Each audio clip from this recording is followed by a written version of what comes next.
जी बिस्मिल्लाहिर्रहमानिर्रहीम। आपको पता होगा हमारा लास्ट निशिस्त में जो था हमने थोड़े थोड़े चीज़ों को कवर किया था, ऐसे ही था ना, हमने हल्का हल्का चीज़ों को कवर किया। हमने बात जब अपनी शुरू की थी तो एक साइंटिफिक फैक्ट से शुरू की थी और आपको पता होगा हमारा मौजू था नॉलेज। एक इल्म जैसे ही इंसान के अंदर दाखिल होता है तो उसकी पर्सनैलिटी में आप तब्दीली देखना शुरू करेंगे। अब इससे कोई फर्क नहीं पड़ता वो बच्चा मस्तीखोर था, वो क्लास में अच्छा नहीं था, उसकी सारी वजह सिर्फ एक ही होती है, उसके पास बेचारे के पास नॉलेज नहीं होता। ऐसे है ना। अब आपके पास मैं एक सवाल पूछता हूँ, हम सब 9th में, थोड़ी देर के लिए मैं भी आपका फ्रेंड बन जाता हूँ, 10th में एक ही क्लास होती है, एक ही टीचर होती है, एक ही टेक्स्ट बुक है, मगर आपने कभी गौर किया है एक ही बच्चा क्यों फर्स्ट आता है, आप क्यों नहीं आते? अगर एक ही स्कूल है, एक ही टेक्स्ट बुक है, एक ही टीचर है, तो ऐसा क्यों हो रहा है कि जमाने से एक ही बच्चा फर्स्ट आता है? अब आप देखते होंगे कि 12th में जब आप 10th पास करेंगे तो आपके सामने एक फोटो आएगा कि फला लड़के ने या फला लड़की ने 98% लाया। तो सवाल उठा ना, उस प्रोसेस से तो आप सब गुजरे थे, उसने क्यों लाया या उसने क्यों लाई?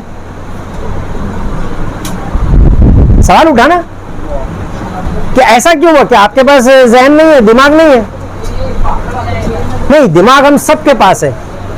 एक चीज अगर आपको मालूम पड़ जाए कि उस बच्चे ने क्या किया था जो आप नहीं कर पाए, थोड़ी देर के लिए अगर आपको ये मालूम पड़ जाए कि उस बच्चे ने या उस बच्ची ने या वो लड़के ने या वो लड़की ने क्या किया था, तो आप देखेंगे कि आपका जहन भी तब्दील होना शुरू हो जाएगा। आपने वो इंग्लिश का वर्ड सुना होगा,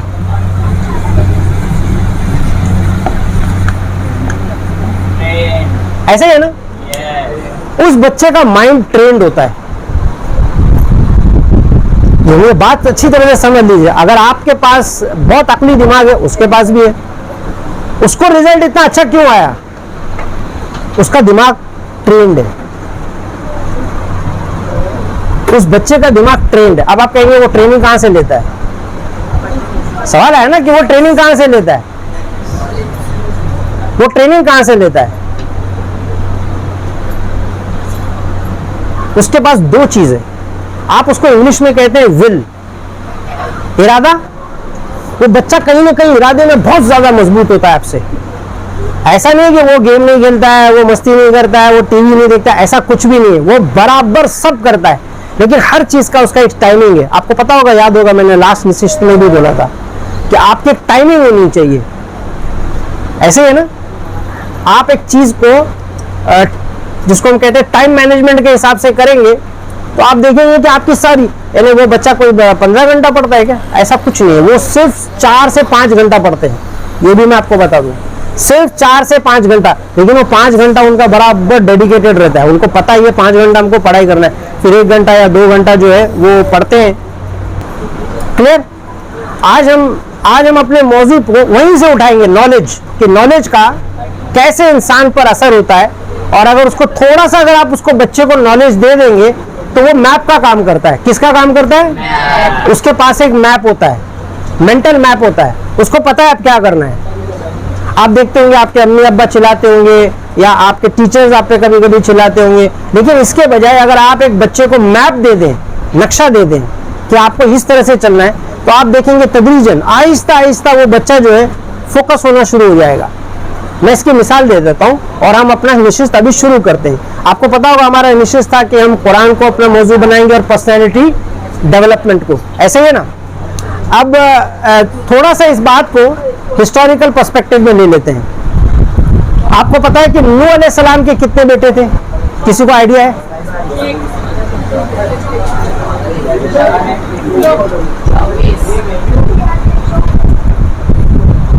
आपको पता है नूह अलैहिस्सलाम के कितने बेटे थे?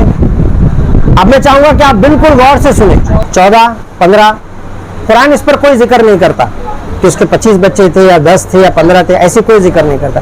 मगर हिस्टोरियंस, जो इस्लामिक के हिस्टोरियंस हैं, वो कहते हैं कि सब कुछ कुरान हमें बताता है कि उसके बाद उसकी कौम को ख़त्म कर दिया गया और अल्लाह ताला ने उनको एक कश्ती में रखकर एक जगह पे सेफली पहुंचा दिया। वहां से हिस्टोरियन को पता चलता है, अब गौर से सुनिए, उसके 3 बेटे थे। कितने? 3।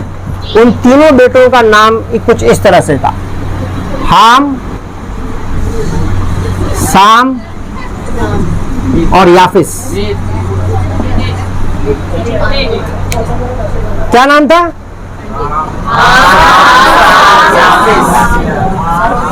ये हिस्टोरियंस ने कुछ डिस्कवर किया, वो हिस्टोरियन आप ही में से थे। इसी का इंटरेस्ट होता है कि मैं हिस्ट्री जानूं, और दुनिया भी इसी 3 अद्वार में तकसीम है। अल्लाह ताला ने सबसे पहले जिस बच्चे को हुकूमत दी दुनिया में, वो इसकी औलाद थी, हामी। दूसरा जो दौर आया उसमें जिस बच्चे के जिसकी नस्ल को अल्लाह ताला ने हुकूमत दिया वो थे, ये आप सुनते होंगे ना, इब्राहिम अलैहिस्सलाम, लूत अलैहिस्सलाम, यूनुस अलैहिस्सलाम, नबी अकरम सल्लल्लाहु अलैहि वसल्लम, इब्राहिम अलैहिस्सलाम, वो सब इस नस्ल से थे, सामी नस्ल से थे। अब जो दौर आया है जिसको आज आप और मैं खड़े हैं, या आपके वालिद या आपके दादा, अब जो दौर आया है इसकी औलाद के पास है हुकूमत। आपके समझ में आ रहा है?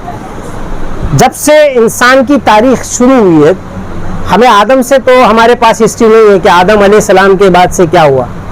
आज हमारे पास 5000 साल की हिस्ट्री मौजूद है। कितने साल की? हमने आज से 5000 कबल, यानी पहले पीछे जाकर हमने देखा है कि क्या क्या हुआ है। इससे पहले की तारीख या हिस्ट्री हमारे पास मालूम नहीं है, तो हम इसी 5000 साल पर ही देखेंगे कि हमारे पास मालूमात हमें क्या बताती है। हमारे जो हिस्टोरियंस है ना, जिन्होंने तारीख लिखी है, वो कहते हैं कि नूह अलैहिस्सलाम के चंद बेटों में से 3 बेटे हाम, साम और याफिस, इसकी पहली औलाद को अल्लाह ताला ने हुकूमत दी। आपने सुना होगा ये नमरूद वगैरह जो भी थे, है ना, तो ये हाम की नस्ल थी, अल्लाह ने इसको आउट। फिर सामी नस्ल को अल्लाह ताला ने हुकूमत पे लाया, ये भी कई 2-4 साल या 3000 साल हुकूमत पे रहे, ये भी आउट है। कुछ 700 साल या 1000 साल से याफिस, इसका एक बेटा था, उसका नाम था यापान। आपने सुना होगा जापान, ये जापान उसी के बेटे का नाम है। ये ज्यादातर रशिया और ये जो चाइना है, रशिया, चाइना, आप कहते हैं ना कोरिया, ये ज्यादातर नस्लें इधर ही आके आबाद हुई, ज्यादातर। क्लियर हो गई ये बात? समझ में आ गई आपको? अब तारीख के भी 3 अदवार है। अदवार का मतलब होता है फेजेस। पहला दौर, इसलिए जब आप कुरान खोलेंगे तो आपको ज्यादा गुफ्तगू वहीं पे ये मिलेगी। पहला फेज जो था शिर्क, शिर्क समझते ना, जिसमें हम देखते हैं कि लोग जो है अल्लाह को छोड़कर किसी एक मखलूक की मूर्त बनाता है और उससे अपनी वाबस्तगी जोड़ता है और कहता है कि शायद यही खुदा है, यही कायनात चल रहा है। आप जब कुरान को उठाएंगे तो कुरान आपको ये बताएगा कि पहले दौर में शिर्क का बड़ा गलबा था, तो पैगंबरों ने आके यहाँ पर खड़े होकर मनादी, मनादी का मतलब होता है कि आपको आवाज दी कि आप ये गलत कर रहे हैं। तो आप ये नाम सुनते होंगे ना, इदरीस अलैहिस्सलाम, नूह अलैहिस्सलाम, वो इस दौर में ज्यादातर आपको नजर आएंगे। अब आप ये बात समझ लीजिए कि अल्लाह ताला ने पूरी स्ट्रैटेजी चेंज कर दी इब्राहिम अलैहिस्सलाम के बाद। टोटल स्ट्रैटेजी चेंज हो गई। कुरान हमें बताता है कि पहले हमने हर एक कौम को पास एक पैगंबर भेजा, फिर कुरान ने यह फैसला किया, अल्लाह ताला ने कुरान में हमें यह बताया गया कि अब इब्राहिम अलैहिस्सलाम के बाद, किसके बाद? याद रखिए, इब्राहिम अलैहिस्सलाम हम लोगों के लिए बहुत सिग्निफिकेंट है, बहुत इंपॉर्टेंट है।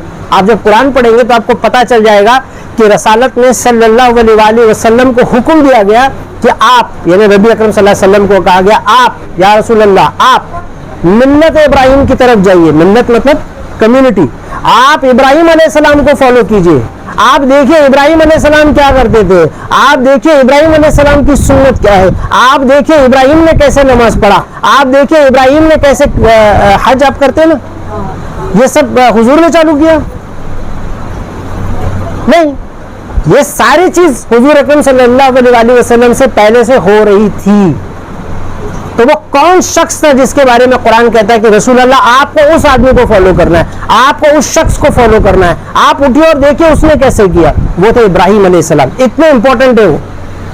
और कुरान ने एक फैसला किया कि आपको, आपसे मुराद हम मुसलमानों को कहता है कि तुम्हारे फादर, यानी एक हमारे बायोलॉजिकल फादर है जो आपके वालिद है, एक हमारे स्पिरिचुअल फादर है, स्पिरिचुअल गुरु कह सकते हैं आप, स्पिरिचुअल टीचर कह सकते हैं आप। तो कुरान ने फैसला किया कि देखो तुम्हारा वालिद, तुम्हारा बाप इब्राहिम है, और मोहम्मद सल्लल्लाहु अलैहि वसल्लम के बारे में कहा मोहम्मद तुम्हारे वालिद नहीं है। कौन है? इब्राहिम। आप जाएंगे तो पढ़ेंगे, देखेंगे, समझ में आ रहा है?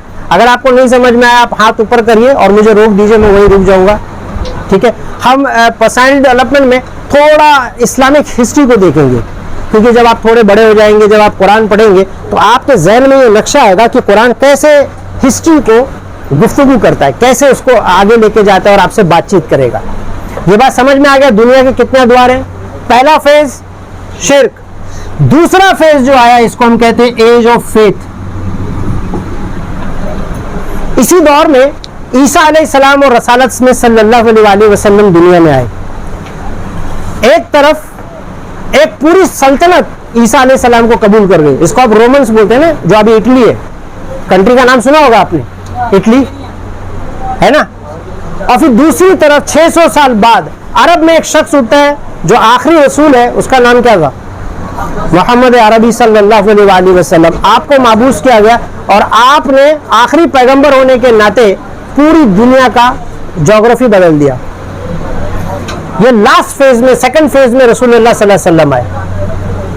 आप और मैं, हम अभी कुछ इस थर्ड फेज में। इस फेज में अल्लाह ताला ने, ये याद रखिए, दुनिया में कुछ भी होता है तो अल्लाह के हुक्म से होगा, ऐसे होगा ना। थोड़ी देर के लिए देखिए ये छत गिर गया, थोड़ी देर के लिए, ये अल्लाह के हुक्म से होगा। ऐसा नहीं हो सकता कि कोई दूसरी ताकत इस पे कोई वजह कुछ भी हो सकती है, वो छोड़ दीजिए।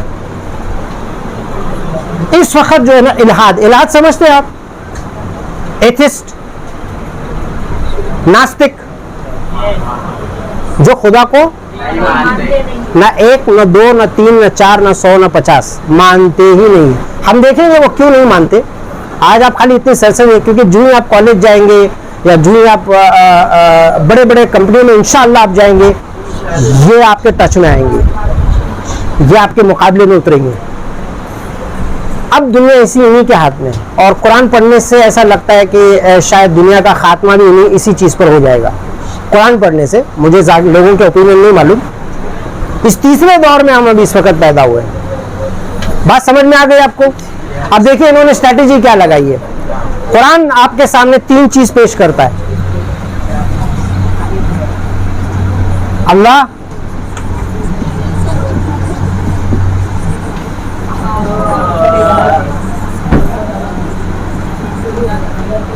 आप में से तीन कोई पढ़ सकता है इसको? कोई एक जन? सबको सुनाई दे। कुरान जब आपसे गुफ्तगू करेगा तो वो इस पर गुफ्तगू करता है। एक अल्लाह है, एक कयामत आने वाली है। तो ऐसा मत सोचो कि तुम मरने के बाद तुम्हारा कुछ नहीं होगा, नहीं, तुम्हारा मुआवजा होगा, अकाउंटेबिलिटी होगी। और किसकी होगी? आपके रूह की। इन्होंने क्या किया? अल्लाह के सामने कायनात को खड़ा किया। किसको खड़ा किया? उन्होंने कहा छोड़ो साहब, अल्लाह अल्लाह तो हमको दिखता है नहीं, छोड़ो इस सब्जेक्ट को। दूसरा क्या है? होने वाला है ना, हुआ क्या? छोड़ो, अब ये कौन देखता है, होगा नहीं होगा। उन्होंने इसके मुताबादिल में, यानी उसके सामने में, हाँ क्या बोला, किसने बोला? हाँ, मैटर, वहां पे लिखा हुआ है, करेक्ट, मैटर। मैटर समझते हैं आप किसको बोलते हैं? किसको मैटर किसको बोलते हैं?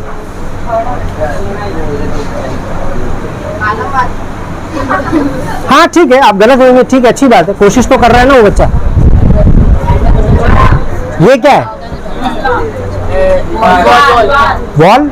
ये सारी चीजें मैटर में आती है, ये सारी की सारी चीजें मैटर में आती है।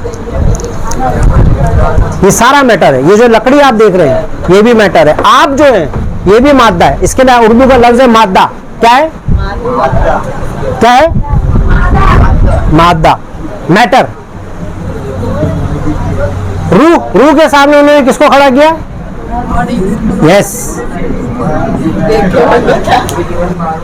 हमने एक तारीखी पस मंजर लिया है ना।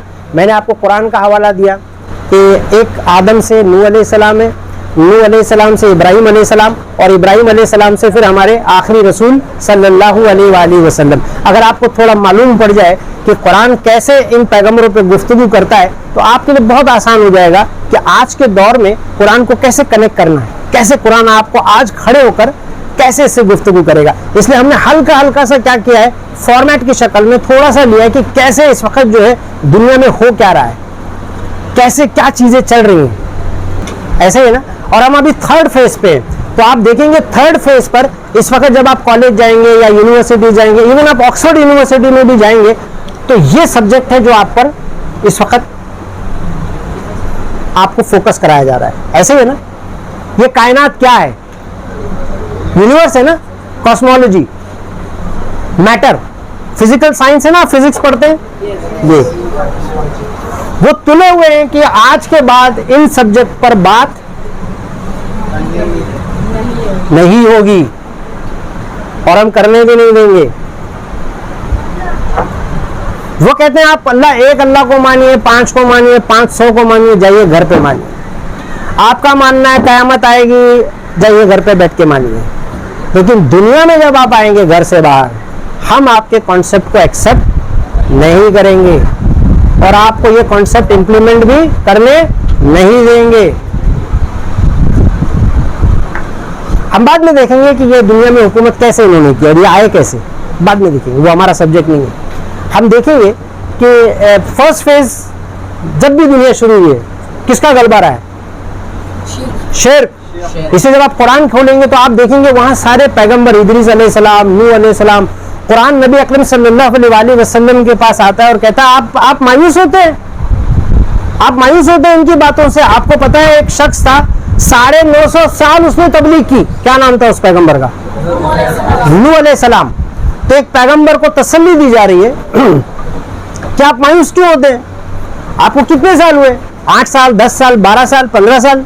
आपको पता है हमारा एक बंदा, उसने लोगों को 950 साल तबलीग किया, 950 साल उसको समझाया, उसके बाद भी वो समझने के लिए तैयार नहीं थे। फिर क्या किया हमने, ये आपको मालूम होना चाहिए कि अल्लाह ताला का एक लॉ है। क्या है? उस लॉ को अरबी जुबान में कहते हैं सुन्नत। क्या कहते हैं? सुन्नत। लॉ को तो शरीयत भी कहते हैं, सुन्नत कहते हैं तरीकों को। अल्लाह का भी एक तरीका है। क्या है? अल्लाह का एक तरीका है। आप जानना चाहेंगे अल्लाह का वो तरीका क्या है? आपको पता होगा आपकी टीचर आपको समझाती है ना, लेकिन उसके बाद भी अगर कोई बच्चा नहीं समझता है तो क्या करती है टीचर? हाँ, वापस समझाती है, बहुत मोहब्बत से। उसके बाद भी अगर नहीं समझ में आ रहा है तो शायद टीचर उठाती है और 1-2 थप्पड़ लगा देती है, या हो सकता है उसको क्लास से बाहर कर दे। ऐसे होगा ना, बहुत ज्यादा मस्ती कर रहा है। अल्लाह ताला ने भी ये फैसला कर लिया कि अब मैं इंसान को अच्छे से पहले समझाऊंगा। क्या करूंगा? उसको दलील दूंगा। क्या दूंगा? एविडेंस दूंगा। इसके बाद भी अगर वो नहीं मानेगा तो उसको अपनी लेबोरेटरी में, यानी समझाने के लिए अपनी लेबोरेटरी में लेके जाऊंगा और उसको जिस चीज से उसको बोल रहा हूं रुक जा, नहीं कर, मत रुक, मतलब मत कर, मैं करके दिखाऊंगा फिर उसका अंजाम क्या होता है। तो आप देखेंगे हिस्ट्री में पढ़ेंगे जलजला आ गया, पूरी कौम ना खत्म कर दी गई, ऐसा सुनते होंगे ना आप। तो कुरान आपको बताता है कि जब उन्होंने अपने पैगंबरों का इनकार किया तो हमने उन पर आजाब भेजा। ऐसे ही है ना, ऐसे ही है ना, उन पर हमने आजाब भेजा। तो आजाब कैसे भेजा? कभी जमीन हट गई, कभी आसमान से उन पर आजाब आया। कुरान ने एक और बताया, कभी हम क्या करते हैं, एक कौम को दूसरी कौम के ऊपर नाफिज कर देते, ये कौम इस कौम के ऊपर अटैक कर देता है और ये लोगों को खत्म कर देता है। तो ये कुरान में अल्लाह ताला ने बताया कि इंसान जब हद दर्जे पे, हद दर्मी पे उतर जाता है तो फिर अल्लाह ताला अपना कोड़ा बरसाता है। अच्छा, ये कोड़ा क्यों बरसाता है? आपको पता है यूरोप में एक आदमी ने सवाल किया कि अगर कयामत में इंसान को सजा दे दी जाएगी तो उसको जमीन पे सजा क्यों दी जा रही है? सवाल है ना। आप उसको आखिरत में तो सजा दोगे, उसने गलती किया, तो जमीन पर उसको अल्लाह क्यों सजा दे रहा है? इसका जवाब खुद कुरान ने दिया है। इबरत समझते हैं आप? इबरत एग्जाम्पल समझते हैं है ना, एग्जाम्पल समझते हैं। आप देखते होंगे यूट्यूब में या बाकी जगहों पे, आपको पता होगा बीच में हाल में कुछ बच्चे लोनावाला गए थे तो देखो ड्रोन वो बह गए, एक जगह पर वो गए थे। आइडियल आप सुनते होंगे ना, पिकनिक में गए, नहीं डैम तो मुझे पता नहीं कौन सा था, उधर है तो लोनावाला में बुशी डैम ही है, मगर वो पानी में बह गए। तो गवर्नमेंट क्या करती है, आपको एक नोटिफिकेशन देती है कि देखिए ये 3 बच्चे गए थे, ऐसा हुआ। आप चाहेंगे कि आपके साथ ऐसा हो? तो ये बच्चों का फोटो लग के आपको क्या बताया जा रहा है? ऐसा मत करिए आप। ये क्या हो गया? इबरत, आपको इबरत के तौर पे बताया जा रहा है।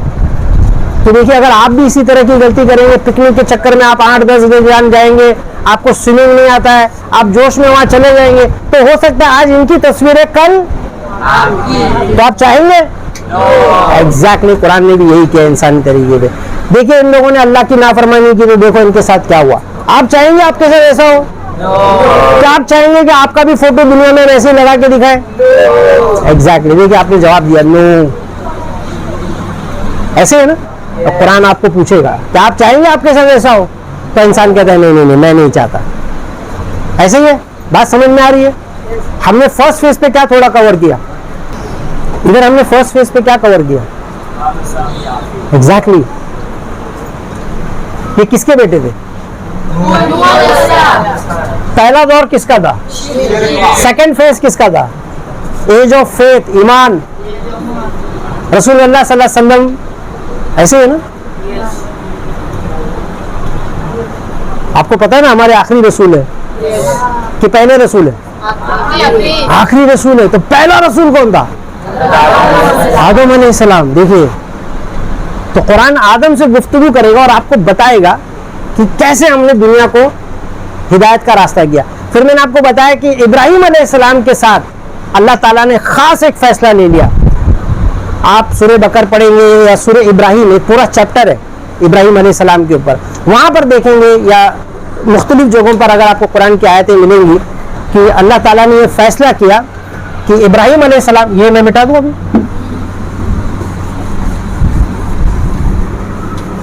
अब इसको बहुत गौर से सुनिएगा क्योंकि आप जब कुरान पढ़ेंगे तो ये सारी चीजें आपके सामने आएगा। अल्लाह ताला ने ये फैसला कर लिया कि अब इब्राहिम अलैहिस्सलाम के बाद सारी स्ट्रेटेजी चेंज हो जाएगी। वो क्या होगी? वो ये है, अल्लाह ने ये फैसला किया कि अब सारे पैगंबर इसी खानदान में माबूस होंगे। इब्राहिम की ही नस्ल से सारे पैगंबर उठेंगे और यहां से इनकी कौम से मुराद कौन है? आप जो मुसलमान हैं, आज जो मुसलमान है वो असल में किसको रिप्रेजेंट कर रहा है? इब्राहिम अलैहिस्सलाम को। इसीलिए कुरान कहता है मिल्लत इब्राहिम पे आप जम जाइए। तो अल्लाह ने कहा कि इब्राहिम हाउस, यानी इब्राहिम के अब नस्ल से मुराद वो नहीं कि उनके बच्चे, जो इन पर ईमान लाएगा। इसलिए आप किसी जूइश के पास जाइए, किसी क्रिश्चियन के पास जाइए तो वो कहेगा व्हाट इज योर फेथ? तो बोलेगा my faith is Abrahamic, juice बोलेगा। किसी क्रिश्चियन के पास जाइए, वो ये नहीं बोलेगा my faith is Jesus Christ, नहीं, वो बोलेगा we have an Abrahamic faith. अरब में जाके किसी को आप पूछिए व्हाट इज योर फेथ? तो बोलेगा my faith is Abrahamic faith. हम इब्राहिम की नस्ल से हैं, हम इब्राहिम के खेमे से हैं। खेमे मतलब उसका जो टेंट है उससे मुराद क्या है? इस्लाम। उससे मुराद क्या है? इब्राहिम अलैहिस्सलाम के कितने बेटे थे?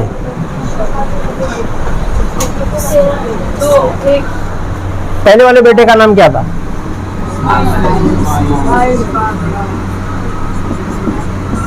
दूसरे वाले बेटे का नाम क्या था? Very good. अच्छा, क्रिश्चियंस इसको क्या बोलते हैं? आपको पता है कुछ? क्रिश्चियंस इसको बोलते हैं आइजैक। क्या बोलते हैं? जिसको वो आइजैक बोलते हैं हम उसको क्या बोलते हैं? हम जिसको इस्माइल बोलते हैं वो उसको क्या बोलते हैं? इस्माइल, ISH का लगाते हैं। ठीक है। अल्लाह ताला ने ये कहा कि पहले फेज में इस बेटे को मौका दिया जाएगा। किसको? इस बेटे को। इसहाक अलैहिस्सलाम को। तो सारे पैगंबर यहाँ से आए। इनका एक आखिरी रसूल, इनमें से एक आखिरी रसूल आया, उनका नाम क्या था? हाँ, ईसा अलैहिस्सलाम। ईसा अलैहिस्सलाम को क्रिश्चियन क्या बोलते हैं? Jesus Christ. यानी ये बेल्ट समझ लीजिए, अल्लाह ताला ने फैसला कर लिया कि अब सारी पैगंबरी इन्हीं कौम में रहेगी और आने वाले कयामत तक जितने भी मुसलमान हैं वो इनको रिप्रेजेंट करेंगे। तो इनके दो बेटे थे।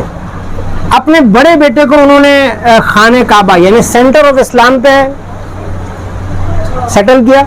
छोटे बेटे को आपने एक जगह जिसको आप क्या बोलते हैं,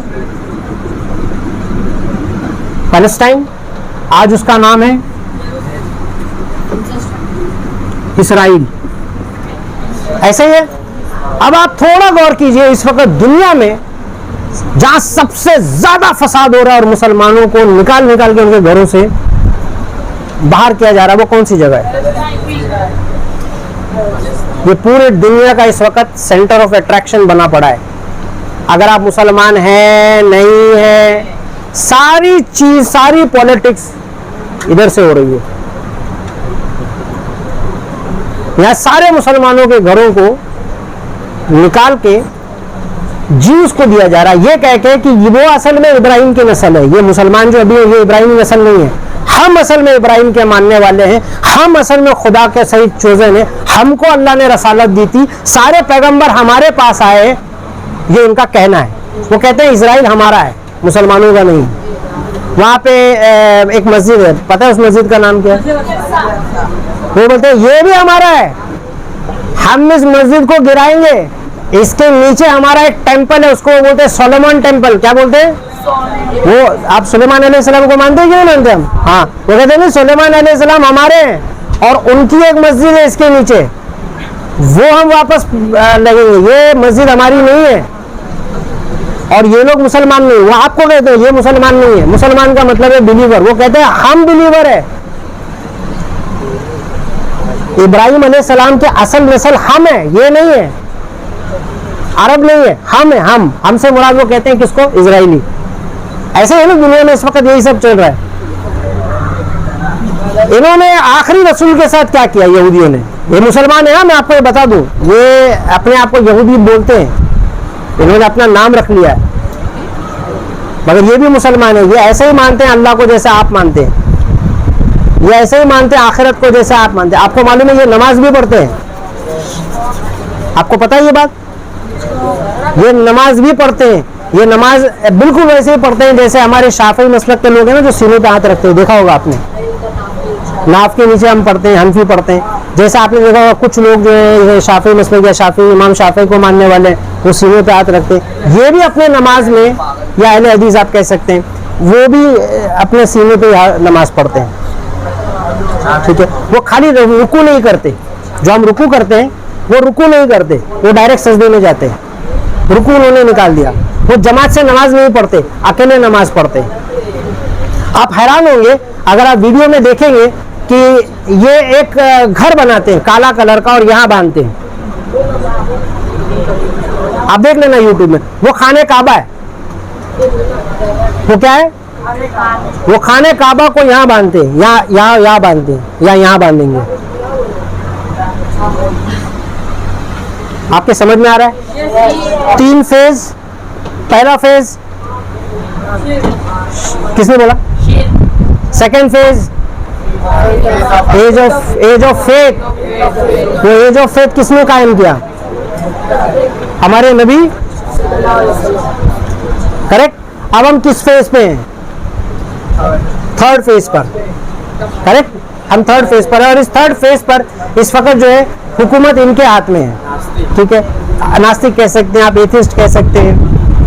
ठीक है, हमने उनका देखा, उनका फॉर्मेट भी क्या है। वो कहते हैं हम अल्लाह को नहीं मानते, हम आखिरत को नहीं मानते, ये रूह क्या चीज़ है हमें नहीं मालूम। उसके सामने उन्होंने किसको खड़ा किया? अल्लाह के सामने, यूनिवर्स। बॉडी के सामने नहीं, सॉरी इसके सामने, आखिरत के सामने मैटर, सोल के सामने आपका बॉडी। छोड़ो ये रूह क्या होता है, इस पे क्या मेहनत करना, बॉडी पे मेहनत करते हैं, अच्छा बनाते हैं, इसको जिम में लेके जाते हैं। 1 मिनट के लिए पॉज कर दीजिए। हमने पहले निशिस्त में नॉलेज से हमारी बात को गुफ्तगू को शुरू किया था और देखा था कि कैसे इंसान के पास अगर जैसे जैसे राफ्ता राफ्ता अगर नॉलेज आएगी तो उसकी पर्सनैलिटी में डेवलपमेंट होता है, नशोनुमा होता है। जहां उसके पास नॉलेज कम होगी तो वो ज़हनी तौर पे क्या होगा, ग्रो होगा कि डिग्रेड होगा, डिग्रेड होगा। ये लाजमन नतीजा है। इसी से आपको पता चलेगा कि जो बच्चे बहुत अच्छा करते हैं, आप देखें उनके पास कोई एक्स्ट्रा दिमाग नहीं होता है, लेकिन वो एक चीज आपसे ज्यादा करते हैं, सिर्फ एक चीज। आप जानना चाहेंगे वो क्या है? आप जानना चाहेंगे? बुक्स। वो बुक्स बहुत पढ़ते हैं। क्या करते हैं? बुक्स बहुत पढ़ते हैं। आप जानना चाहेंगे कितने मिनट पढ़ते हैं? आप जानना चाहेंगे? आपके हिसाब से क्या क्या टाइम देते होंगे वो लोग पर डे? हाँ, पर डे, हर दिन। हाँ, 3 घंटा, 4 आवर्स, हाँ, 2.5 घंटा, 2 घंटा, 5 घंटा, 24 घंटा, 8 घंटा, आधा घंटा। अच्छा रुक जाइए, एक दिन में कितने घंटे होते हैं? 24 घंटे में से आप 12 घंटा निकाल दीजिए, कितने बचे? 12 घंटा तो किसी के पास नहीं होता। आप सोते हैं 10 घंटा, नाश्ता करते हैं, छोड़ दीजिए, तो कितना घंटा बचा आपके पास? स्कूल में आप कितने घंटे रहते हैं? 6। तो इसमें से भी 12 में से 6 निकल गए, कितने बचे? 6। ऐसे है ना? 24 घंटा किसी के पास नहीं है।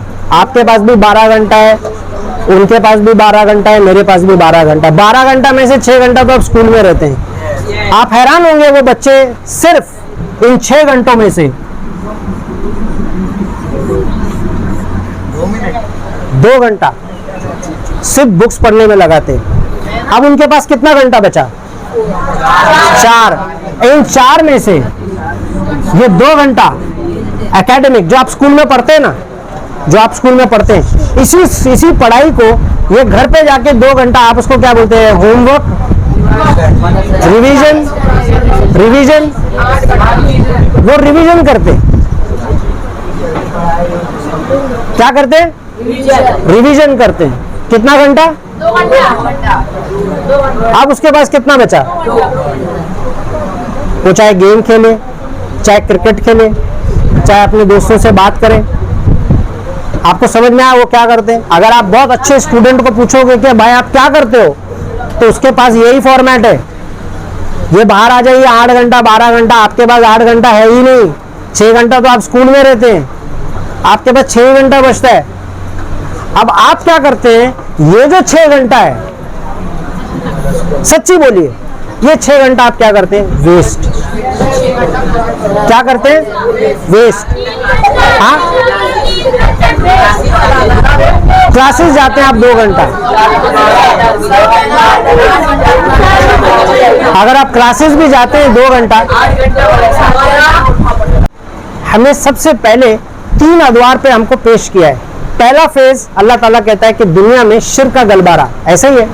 आप देखते हैं कि उस शिर्क के दौर में कुछ पैगंबर खड़े होते हैं और इंसान को मुतनब्बे करते हैं दलील दलाइल से, और बताते हैं कि आपको अल्लाह की तरफ रुजू करना चाहिए।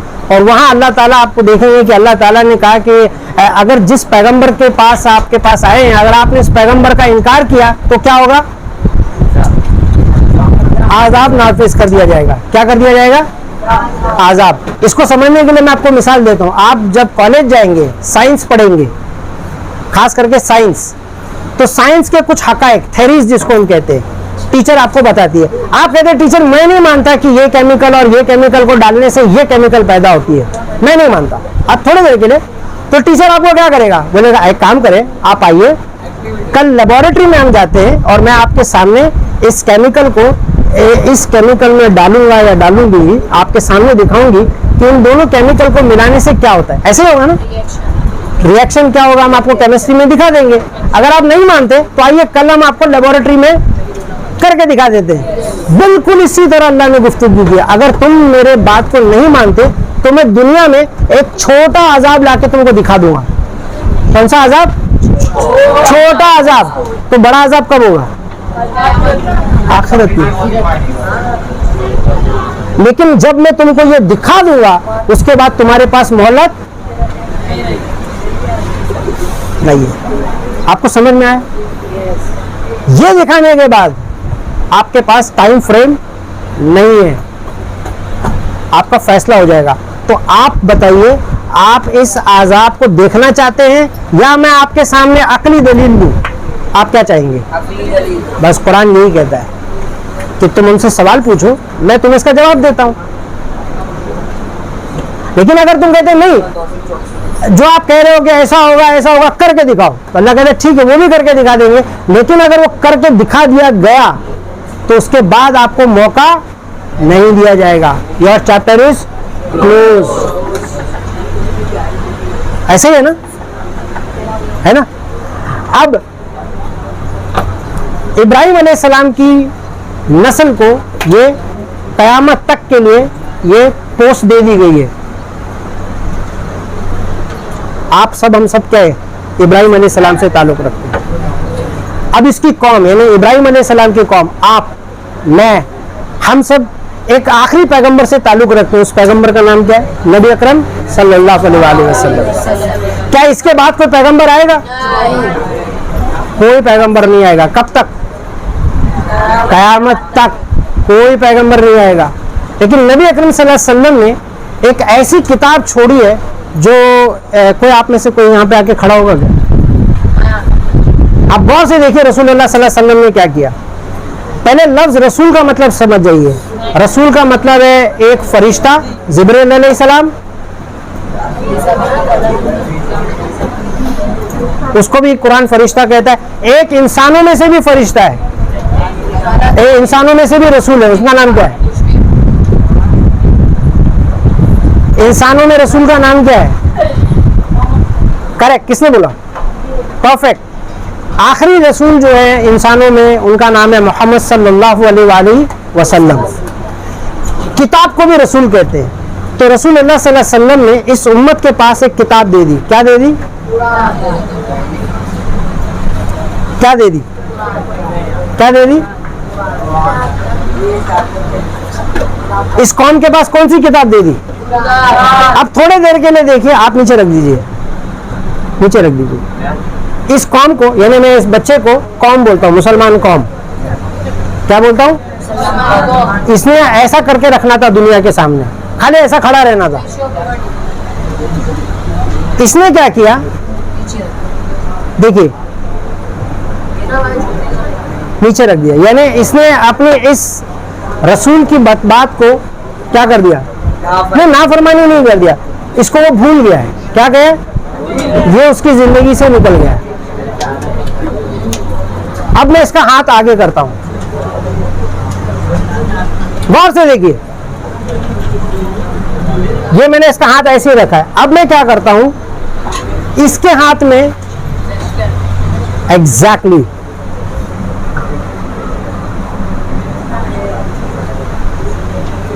आपको फर्क समझ में आया? आपको फर्क समझ में आया? हमारे नबी ने हमारे हाथ में क्या दिया था? अल्लाह का कलाम।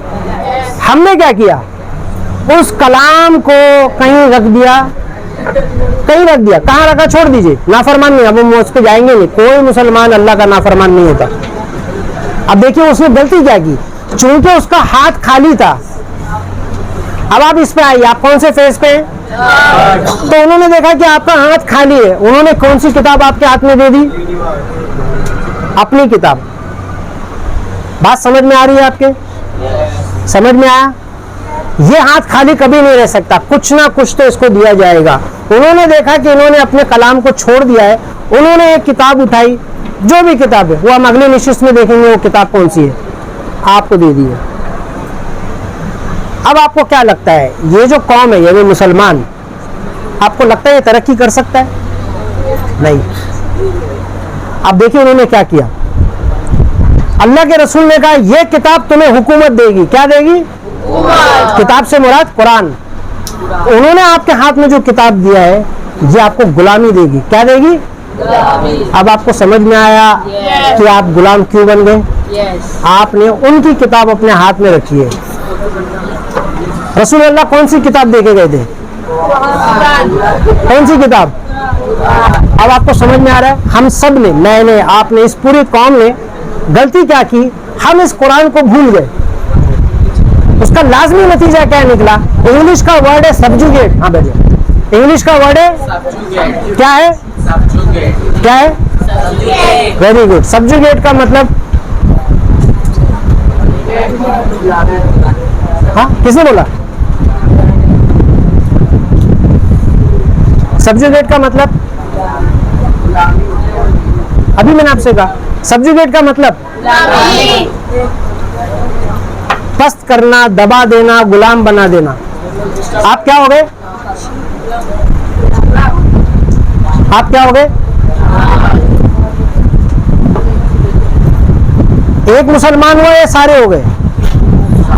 सारे, पूरी कौम गुलामी हो गई। अब आपको क्या लगता है इसका सलूशन क्या है? हम कैसे वापस उसी तरह से जैसे हमारे रसूल ने हमको छोड़ा था वापस कैसे आ सकते हैं?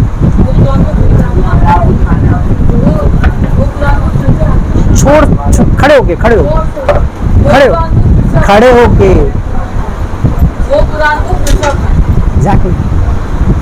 इसी को कुरान में लफ्ज दिया गया तौबा। क्या बोला है? आप एक तौबा करते हैं, ऐसे करते हैं ना। अरबी में तौबा का मतलब है पलटना। बजी क्या मतलब है? यानी अल्लाह ताला कह रहा है अगर आज भी अगर ये कौम मोहम्मद सल्लल्लाहु अलैहि वसल्लम की मेरे पास पलटेगी, मैं इन्हें हुकूमत वापस दूंगा। शर्त क्या है? वेरी गुड, तौबा करना। तौबा वो नहीं है जो आप ऐसा ऐसा करते, ये पता नहीं आपने कहां से लिया है। अरबी में तौबा कहते हैं पलटने को। आप अल्लाह को छोड़कर कहीं और देखने लग गए, अब अल्लाह कह रहा है कि अपना रुख करो अल्लाह की तरफ, तौबा। अल्लाह अपने आप को भी कहता है तव्वाब, तुम मेरी तरफ पलटोगे तो मैं भी तुम्हारी तरफ पलटूंगा, तो मैं तव्वाब हूं।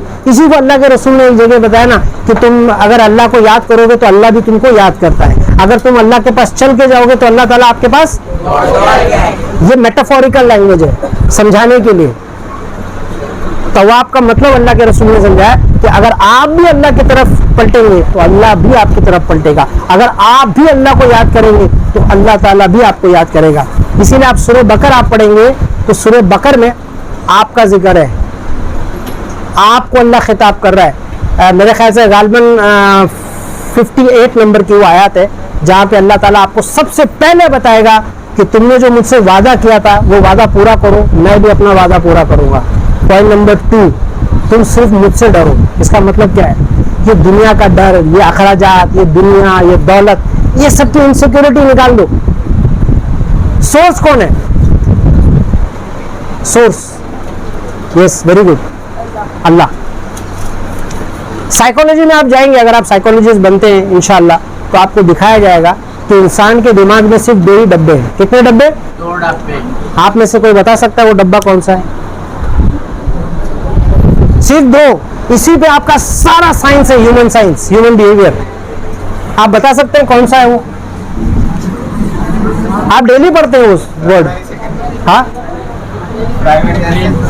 Very good. नहीं बराबर बताया इसने, प्राइमरी एंड सेकेंडरी। आप जानना चाहेंगे वो 2 वर्ड कौन से हैं?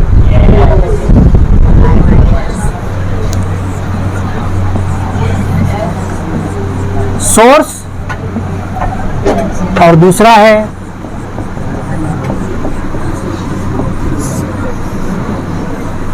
रिसोर्स। इस डब्बे में सिवाय अल्लाह के कभी किसी को नहीं रखना। आपने सुना होगा डिप्रेशन।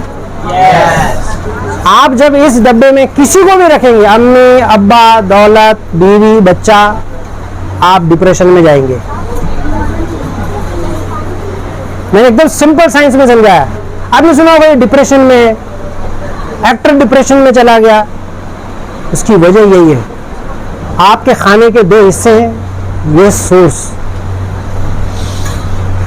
आप हवा ब्रीथ करते हैं ना, हवा क्या है? रिसोर्स है कि सोर्स है? देखिए सोर्स है, आपको पता है। थोड़े देर के लिए देखिए हवा को मैं रोक दूं तो क्या होगा? क्या होगा बोलिए? अगर मैं हवा को रोक दूं तो क्या होगा आपके साथ? आप 1 से 2 मिनट के बाद मर जाएंगे।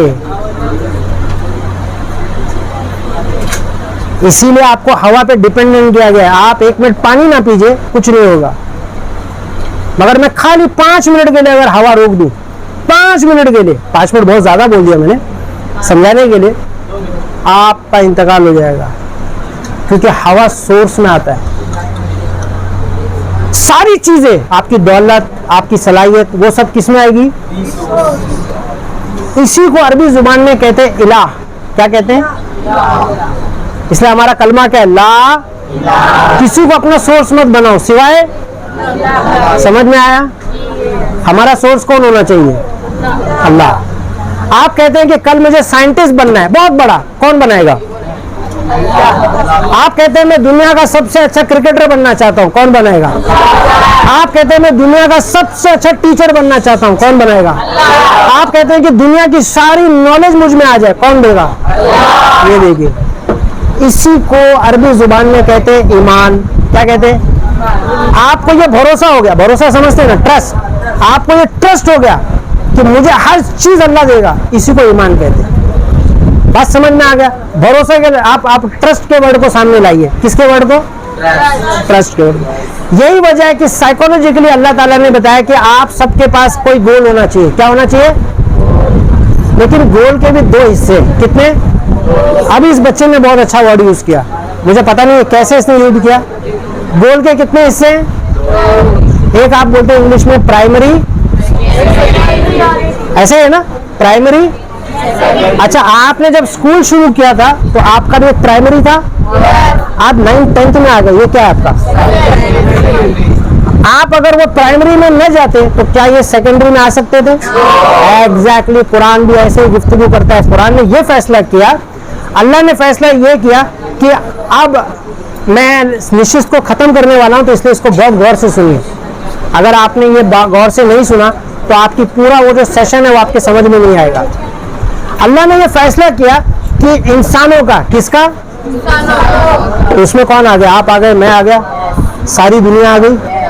अल्लाह ने ये फैसला कर लिया कि इंसान का प्राइमरी गोल मैं तय करूंगा। बहुत गौर से सुनिए, आपको सारा आंसर यहीं से मिलेगा। इंसान का कौन सा गोल? प्राइमरी। स्कूल में प्राइमरी होता है और सेकेंडरी होता है। अल्लाह ने यह फैसला कर लिया कि इंसानों का प्राइमरी गोल मैं तय करूंगा। ये बहुत गौर से सुनिए। गोल के कितने हिस्से हैं? 2। अब आपको मालूम पड़ेगा सारी इंसानियत ने किधर गलती कर दी। एक इंसान के गोल का दूसरा हिस्सा है, हम उसको क्या बोलते हैं?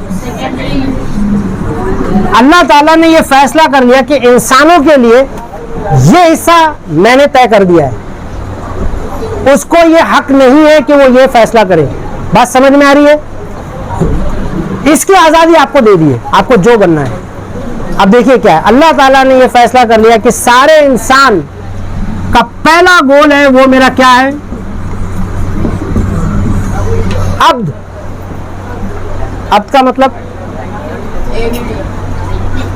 अब्द का मतलब अरबी जुबान में है बंदा, सर्वेंट। समझ में आ रहा है आपके?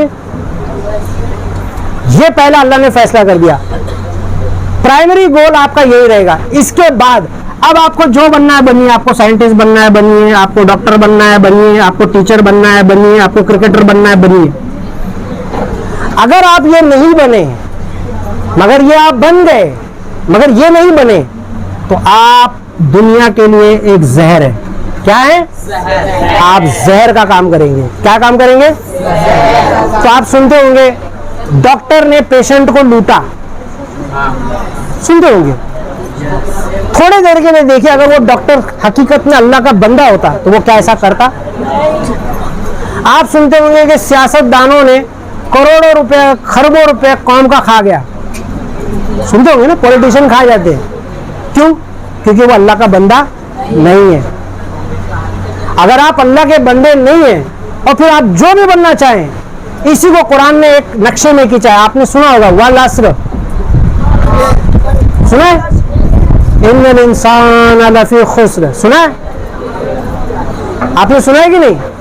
वो यही अल्लाह कह रहा है, अगर इंसान बंदा नहीं बना फिर उसने जो भी तरक्की की है सब घाटे का सौदा किया, सब, मगर फिर फौरन अल्लाह ताला कहता है हाँ लेकिन जिन्होंने 4 चीजें हासिल कर ली, यानी वो भी वही है अब्द, वल अस्र इन्नल इंसान लफी खुस्र। अल्लाह ने ऐलान कर दिया, आप साइंटिस्ट बन गए, आप मेरे बंदे नहीं बने, नुकसान, आप दुनिया के बिलियनर बन गए, वो हमने आपको बनाया था, अच्छा लेकिन आप मेरे बंदे नहीं बन सके 50 सालों में, सौदा गलत किया आपने, you are gone, you are out of toss.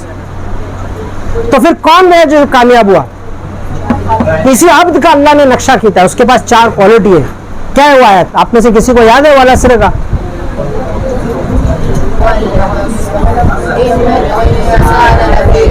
रुक जाइए, इसके बाद इन्नल्लज़ीना आमनू, अब देखिए बंदे का ये, तो उसने खाली 4 काम किया, उसने हम पे भरोसा किया, इन्नल्लज़ीना आमनू, नेक अमल किए। नेक अमल का मतलब क्या हुआ?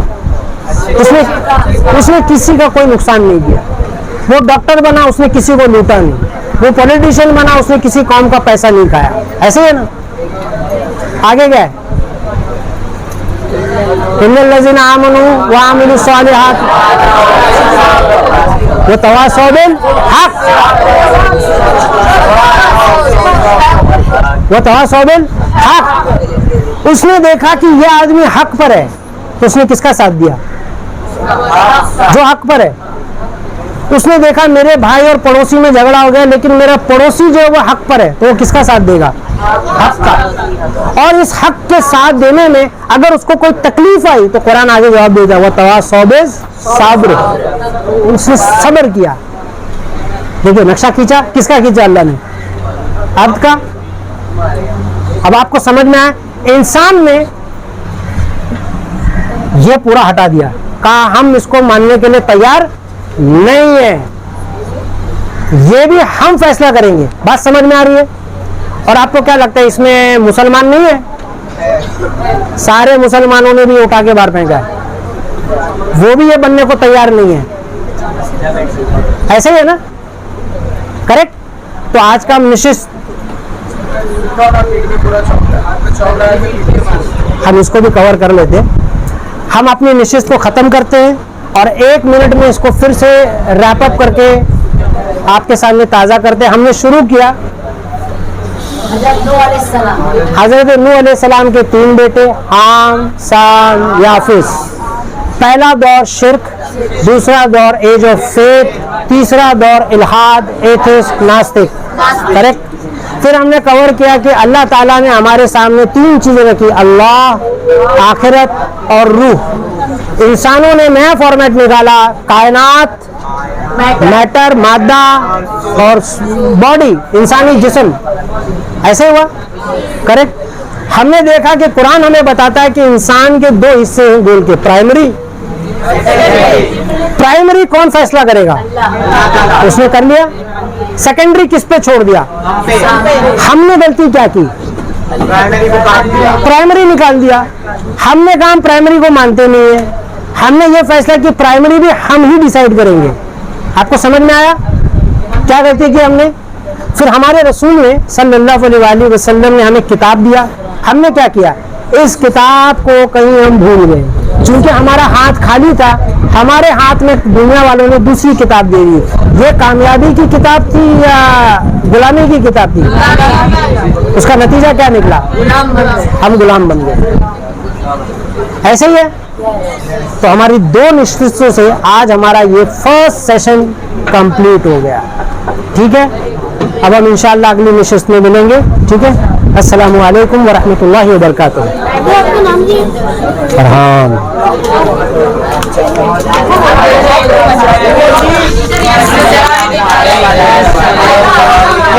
एक मिनट